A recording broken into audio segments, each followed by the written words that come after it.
Bienvenidos una vez más a su programa Perspectivas. Les saluda Gaby Peroso. El día de hoy queremos mostrarles un compendio de entrevistas que hemos dedicado a todo el tema de los derechos humanos en Venezuela, particularmente a los presos políticos, a las detenciones arbitrarias, a las torturas y a las muertes a manos del Estado de esos presos políticos venezolanos. A continuación, presentamos las entrevistas más relevantes de este 2024.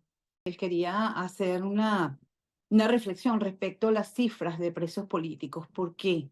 Porque ha sido el mismo gobierno que ha dicho que tiene 2.229 personas detenidas. Luego, para noviembre, el 19 de noviembre exactamente, el fiscal general solicitó la revisión de las medidas de 225 personas. ¿Qué implica esa revisión de medidas? Que siguen sometidos a estos procesos injustos, gente que tiene que presentarse a un tribunal, pero que además fue trasladada de su localidad, del estado donde vivía, y presentarse en un tribunal en Caracas, que es a la orden de quién, del cual ellos están detenidos. O sea, además que tienen, esta gente es súper humilde y el problema de transporte es gravísimo, de manera tal que siguen atados a este procedimiento.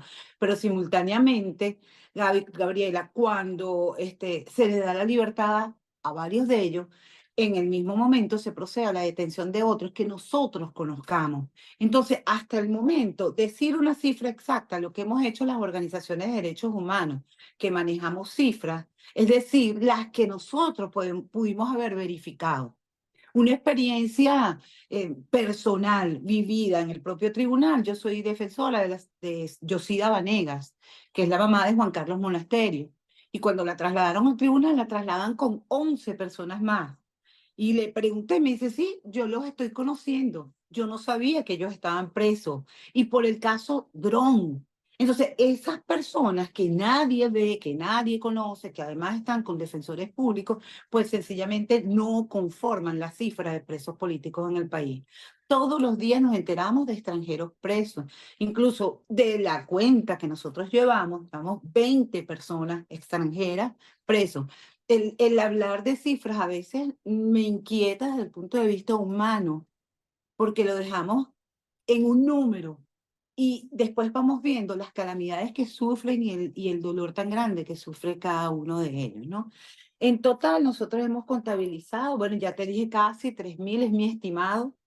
La verdad es que como desconocemos tanto y cómo están funcionando las cosas adentro, no podemos decir otra cosa que la cifra va en aumento y no en disminución, aunque se otorguen medidas cautelares de presentación ante los Sí, que por distintos ejemplo ellos tribunales. hicieron como unas 500 en los últimos 3 o 4 meses, que representan grandes titulares en los medios internacionales. Eso a mí me desconcierta un poco porque al final pareciera que él está liberando a esos presos políticos cuando no. Mientras los suelta con un número importante por aquí, por el otro sigue haciendo todas estas detenciones que no necesariamente son denunciadas, ¿no?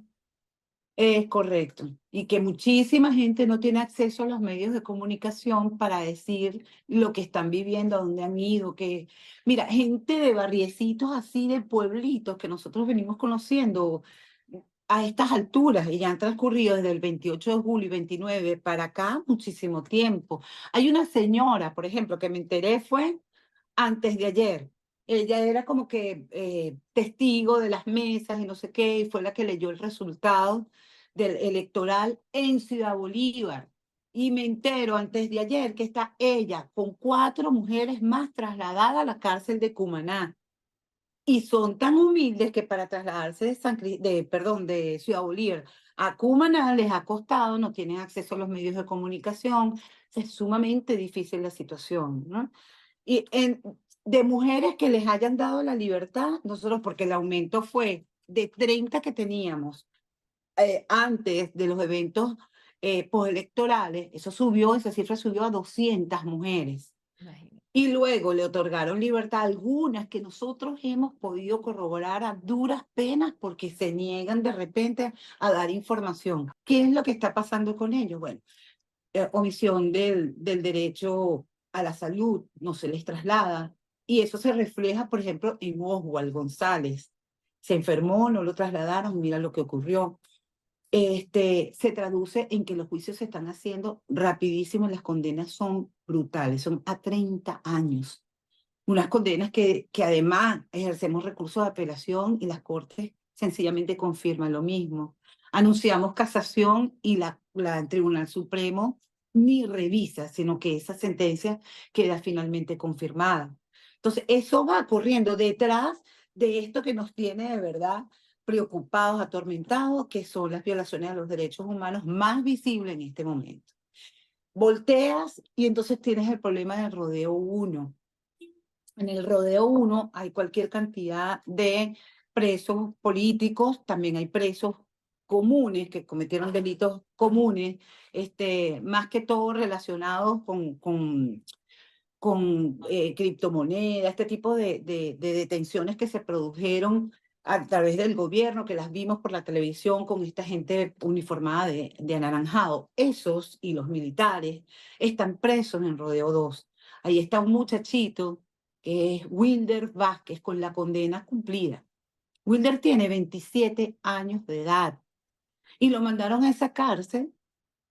Tiene ya un año, el 11 de octubre del año pasado cumplió la condena, ya tiene un año y unos meses de haberla cumplido y no hay forma ni manera que a ese niño se le dé la libertad, aun cuando cumplió una condena que además injusta.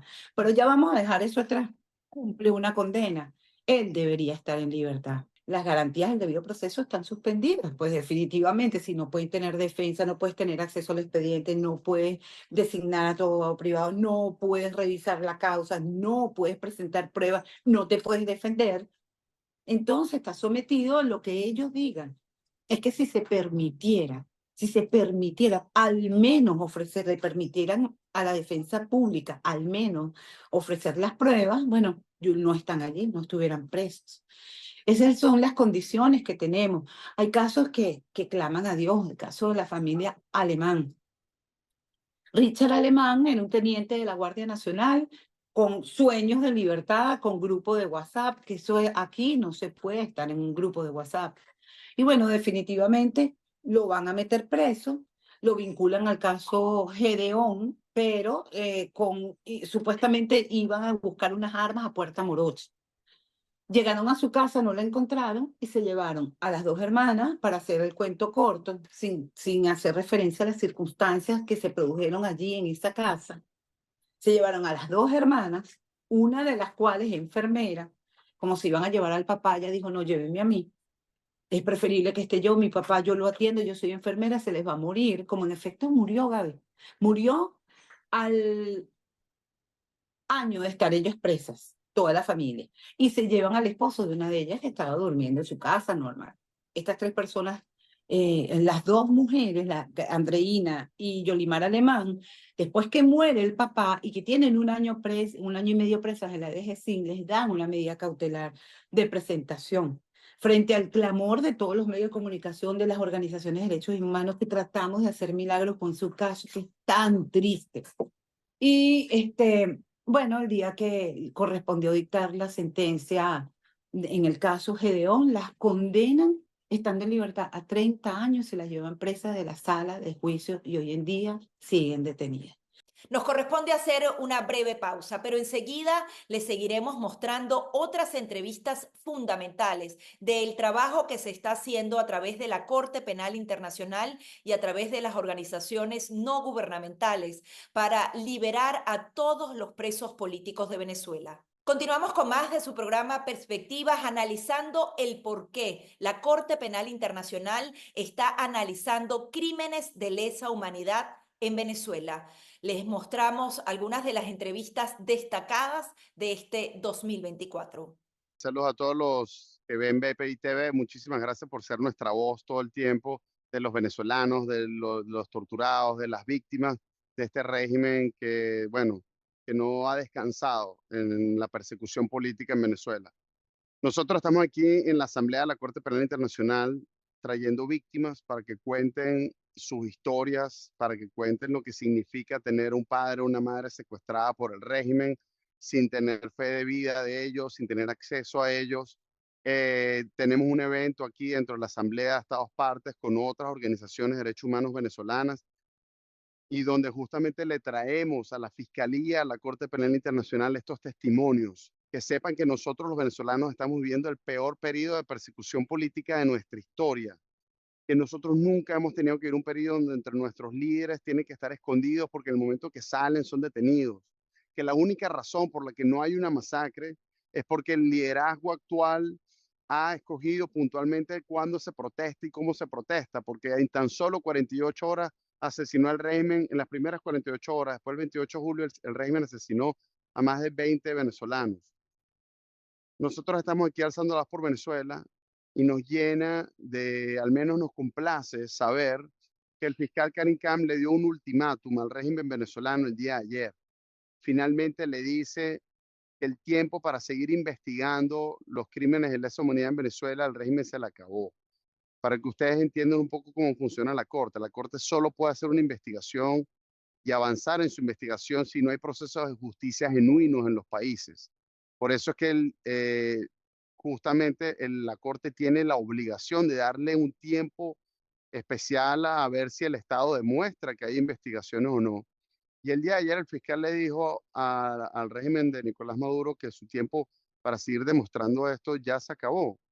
Y además dijo algo muy importante, que las víctimas necesitan justicia y que las víctimas venezolanas tienen que ser tratadas de la misma manera como han sido tratadas las víctimas en otros países. Y puso también el ejemplo de Libia y recordó que se habían emitido órdenes de captura ya en contra de funcionarios libios. Es decir, de una manera bastante elegante, de la única manera que un fiscal de la Corte Penal Internacional puede explicar esto, básicamente le dijo a Nicolás Maduro y a los altos representantes del régimen venezolano que están a las puertas de unas órdenes de captura. Esto va a pasar inmediatamente, no lo creo. Los tiempos de la Corte son los tiempos de la Corte. Quiero recordarle a los venezolanos que la situación de Venezuela, en comparación con otras situaciones, ha avanzado con bastante celeridad. Em, y bueno, nuestra interpretación de las reuniones que hemos tenido con la oficina de la Fiscalía es que hay un compromiso real con la justicia y con las víctimas venezolanas. Sin embargo, nuestro trabajo como defensores de derechos humanos es seguir exigiendo hasta que se emiten estas órdenes de captura, es seguir trayendo víctimas, garantizando que sean escuchadas, es documentar los últimos crímenes de lesa humanidad que se han cometido en Venezuela e enviarlos semanalmente a la Corte Penal. Y lo vamos a seguir haciendo porque nosotros no podemos descansar hasta que veamos resultados. Sin embargo, creo que estas declaraciones fueron bastante importantes y nos tienen que llenar de esperanza, pero sí tenemos que entender que tal vez esto va a ocurrir en el primer semestre del año, no va a ocurrir de manera inmediata, pero yo tengo la certeza de que sí va a ocurrir debido a que el régimen lo único que ha hecho en los últimos meses es seguir aumentando la persecución política y toda esta información está siendo recabada por nosotros y por muchas otras ONG y lo tiene la Fiscalía de la Corte Penal Internacional. Yo creo que el destino del régimen es evidentemente ser perseguidos por la justicia internacional. Y bueno, esto es gracias a las miles de víctimas, casi 8.000 víctimas han dado sus testimonios en los últimos 10 años y han sido llevados a la corte.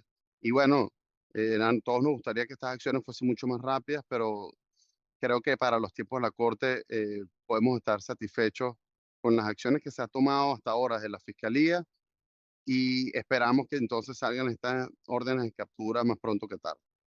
¿Es un buen signo que Venezuela sea incluida o comparada con naciones en donde ya se han emitido órdenes de captura? Si nos pudieras hablar un poco de los precedentes y de otros casos importantes. Bueno, yo creo que esa pregunta es muy buena porque eso también nos explica cuál es la naturaleza del fiscal actual de Karim Khan, ¿ok? La corte es una corte muy nueva, hasta ahora solo ha tenido 3 fiscales. Y este fiscal es un fiscal muy activo, nos recuerda a Luis Moreno Campos, un fiscal que ya emitió órdenes de capturas contra el presidente de Rusia, Putin, en contra del primer ministro de Israel y los líderes Hamas, en contra también, como dije ya, de funcionarios libios, en contra de las militares de la Junta de Myanmar. Es decir, es un fiscal que está absolutamente comprometido, pareciera, con la justicia internacional. ¿Eso significa que a todas las trata por igual y le está dando la importancia a todas por igual de la misma manera? No lo sé. Nosotros tenemos que exigir que se tomen acciones lo antes posible. Es posible que el compromiso con Venezuela sea igual que con los demás. Sin embargo, a nosotros no nos sirven las hipótesis. Nosotros tenemos que presionar. Yo lo que le digo a la gente es que cada vez que vean en redes sociales la información de una detención, de una denuncia de un torturado, móntenlo en su Twitter y en su Instagram y taguen a la Corte Penal Internacional. Taguen, mencionen al fiscal Karim Khan, para que semana a semana vean en su feed de sus redes sociales todos los crímenes que el régimen sigue cometiendo. Como decía, nosotros estamos viendo el peor periodo de persecución política que jamás hemos conocido y tenemos que transmitirle ese sentido de urgencia a la fiscalía. Ese es nuestro trabajo. Pero creo que se le está dando la importancia que merece y por eso es que estoy muy confiado en que en los próximos meses deberían salir las órdenes de captura en contra del régimen venezolano. Sí, había una preocupación fundamental que esas órdenes de captura se emitieran a rangos medios y no a las cabezas de este tema. ¿Tú crees que el tema de las elecciones, lo que pasó el 28 de julio, puede justamente presionar o hacer entender, tener la claridad de que son ellos los que ejecutan y dan las órdenes en Venezuela, o hay esa posibilidad de que sean solamente policías y militares a quienes... Gaby, el compromiso real de la Corte es ir detrás de los máximos responsables. Esa es la misión que ellos tienen. Eso no significa que ellos no puedan emitir órdenes de captura en contra de rangos bajos. Pero luego de haber emitido una orden de captura en contra el primer ministro de Israel y el presidente de Rusia, creo que sería hasta sospechoso si la orden de captura no va en contra de los al menos tres principales responsables de estos crímenes de lesa humanidad, que pienso yo que son Nicolás Maduro, Diosdado Cabello y Tarek William Saab, porque ellos son los que orquestan el Estado para infligir terror, para controlar el poder. Puede ser incluso el mismo Jorge Rodríguez.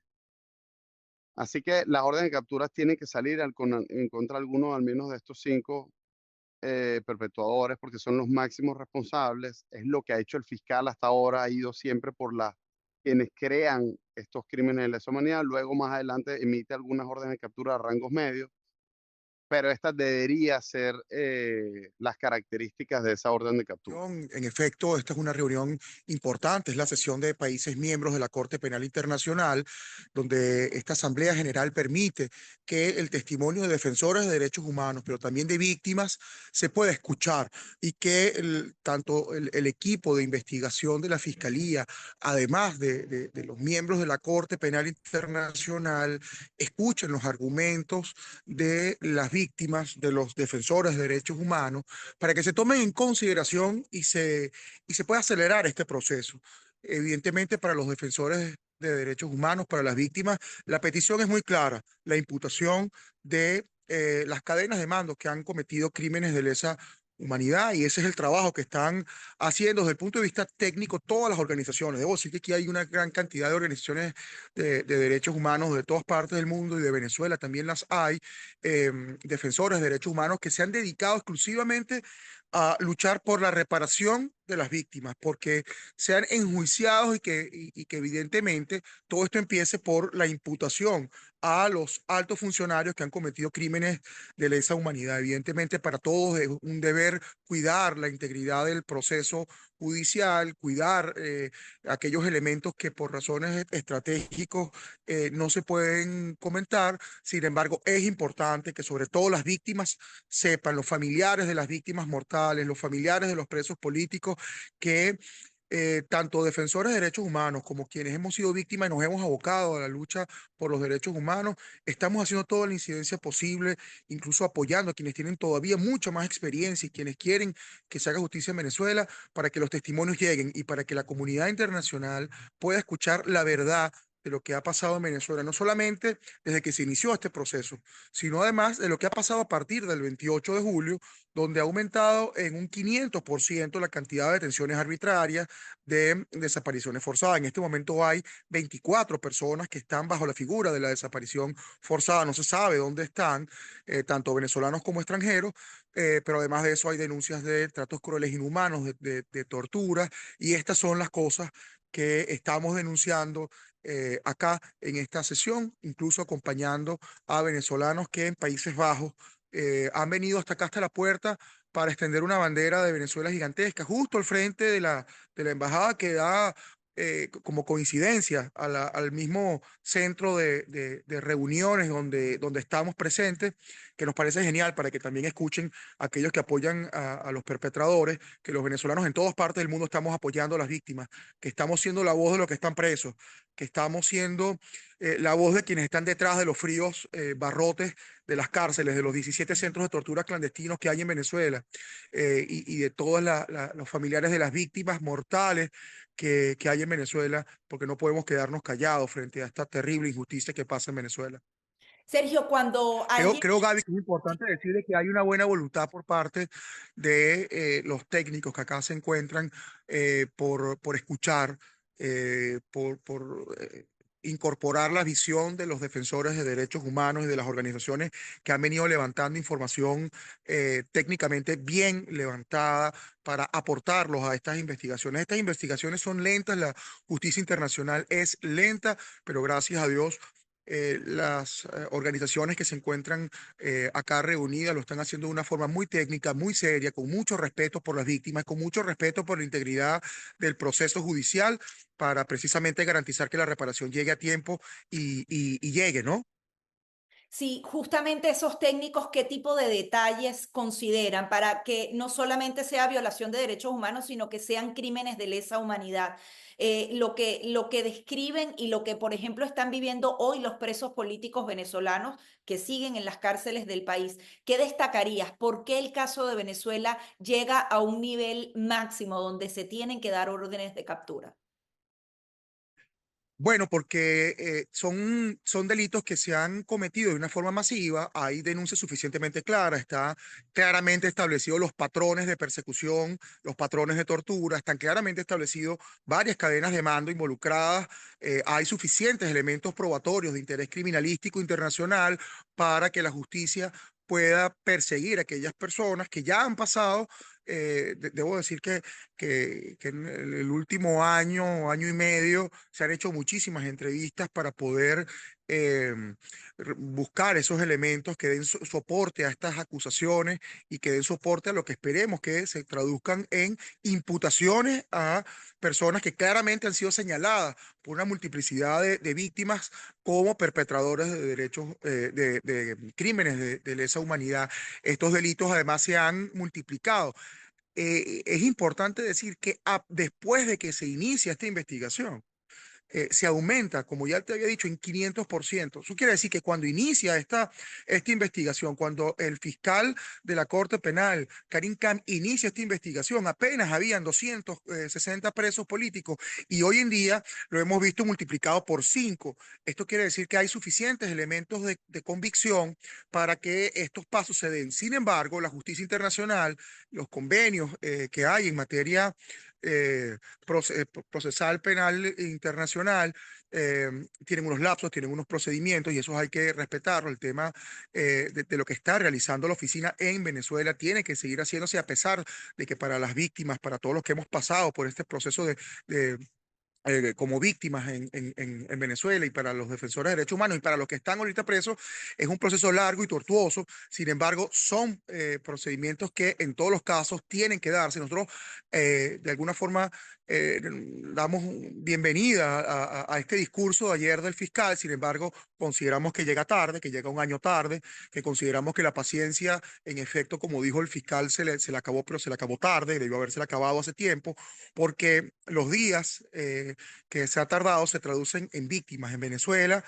Nueva pausa aquí en su programa Perspectivas, haciendo un análisis de lo que se ha logrado hasta ahora para proteger los derechos humanos de los venezolanos. Estamos en la Asamblea de Estados Partes de la Corte Penal Internacional, un evento sumamente importante para todas las víctimas, activistas, defensores de derechos humanos, de los crímenes de los que son parte en el Estatuto de Roma y en el caso particular de Venezuela con un pedido y una exigencia urgente que tiene que ver con que en Venezuela se pueda hacer justicia y que en ese sentido la Corte Penal Internacional, después de tantos años investigando lo que sucede en Venezuela y sin necesidad de más pruebas, porque lamentablemente las pruebas sobran, haga medidas concretas, es decir, una orden de captura contra Nicolás Maduro y todos los responsables por los crímenes de lesa humanidad en nuestro país. En ese sentido, las declaraciones del fiscal Khan, si bien fueron importantes y por supuesto que le damos la bienvenida, creemos que los venezolanos y especialmente las víctimas hoy necesitamos más que palabras, necesitamos hechos concretos, necesitamos acciones que le demuestren a todos los venezolanos y especialmente a las víctimas que la justicia llega y que todos los violadores de derechos humanos no pueden continuar paseándose por el mundo como lo hacen, no solo con el dinero de los venezolanos, sino también impunemente. Y aquí hemos venido específicamente para eso, para exigir justicia para Venezuela y, entre otras cosas, para poner de relieve lo que ha sucedido en otros países, como es el caso de Argentina, en donde en poco más de un año logramos, a través de un procedimiento abierto en base a la jurisdicción universal, que se dictara orden de captura contra Diosdado Cabello, Nicolás Maduro y otros perpetradores del régimen. Sí, tomando en cuenta esa agilidad de la justicia de Argentina, sería ideal que la Corte Penal Internacional dictara esas órdenes de aprehensión antes del 10 de enero, justamente contribuyendo con hacerle más difícil la estadía a Nicolás Maduro a la fuerza en el poder.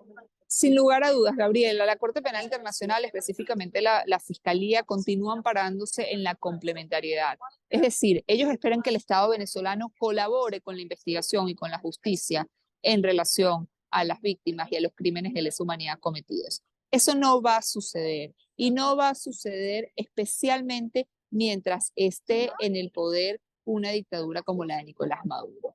Y para ello el mensaje es claro. Si ellos realmente quieren apostar a esa complementariedad, lo mínimo que pueden hacer es generar más presión para que el costo de mantenerse en el poder de Nicolás Maduro sea más alto, pidiendo las órdenes de captura y no tengan otra opción que salir del poder. Y sí, muy probablemente y seguramente en un nuevo gobierno democrático, en esa transición democrática que todos estamos esperando poder caminar en conjunto, haya la posibilidad de una complementariedad o incluso de un proceso de justicia transicional en nuestro país. ¿Qué le dices a los venezolanos que siguen esperando? Porque un día más que se tarde la corte es un día más de torturas para los venezolanos, sobre todo que están en las cárceles del país. ¿Lo ves posible? El 2025 nos puede traer noticias, quizás no antes del 10 de enero, pero durante los próximos 12 meses. Mira, Gabriela, sin lugar a dudas, en Venezuela el tiempo se cuenta en víctimas y eso es una realidad. Y por eso es necesaria nuestra presencia aquí en todas las instancias, en todos los rincones del mundo donde se han hecho manifestaciones para ejercer presión. En Venezuela, en donde los familiares de los presos políticos valientemente han salido a las calles a pedir libertad, a pedir justicia para ellos. Lo que está sucediendo en Venezuela es una carrera de resistencia. El 10 de enero, sin lugar a dudas, es una fecha fundamental en donde esperamos que el presidente electo Edmundo González Urrutia se pueda juramentar como tal. Pero esto es una carrera de resistencia y el cambio en Venezuela puede suceder el 10 de enero, puede suceder después o incluso antes, no lo sabemos. Y desde nuestro lugar, cada uno de nosotros, los dirigentes, los activistas, los defensores de derechos humanos, los periodistas, los ciudadanos de a pie, tienen un rol fundamental que cumplir en ese sentido. Y es presionar para subirle el costo de permanencia al régimen y que no le quede otra opción que darle paso a la transición democrática en nuestro país. Hasta aquí este resumen informativo en su programa Perspectivas con los defensores de derechos humanos, expresos políticos venezolanos y demás representantes de las organizaciones no gubernamentales que no descansan en proteger y denunciar lo que ocurre en las cárceles del país. Será hasta la próxima.